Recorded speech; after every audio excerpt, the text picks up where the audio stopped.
Details లోకి వెళితే RTC సమ్మెపై CM Revanth Reddy కీలక వ్యాఖ్యలు చేశారు. ఆర్టీసీ కార్మికుల సమస్యలు ఉంటే ప్రభుత్వంతో చర్చించాలని అన్నారు. ఆర్టీసీ కార్మికులు సమ్మె ఆలోచన చేయడం సరికాదని అన్నారు. ఫైనాన్స్ సెక్రటరీని అందరినీ మీ దగ్గర కూర్చోబెడతా, వచ్చే ఆదాయం మొత్తం మీ చేతిలో పెడతా, ఏదాపమంటారో ఏడ ఖర్చు పెట్టమంటారో మీరే చెప్పుర్రి.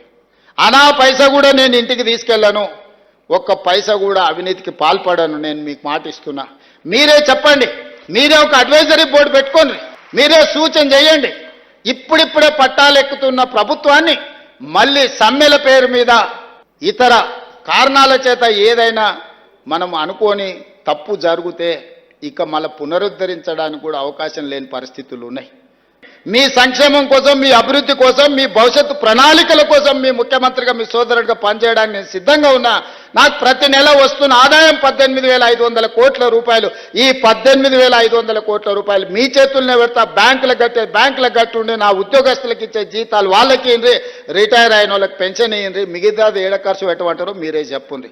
ఇవాళ ఎవడో కూడా వచ్చి చెప్తాడు, జర మంచిగా ఉన్నాం, బాగానే ఉన్నాం, సంతోషంగా ఉన్నాం, కనీసం 1వ తారీఖు కాకపోతే 6వ తారీఖున జీతాలు వస్తున్నాయి, తెలంగాణ గొప్పగా పరిపాలించిన అన్నాడు.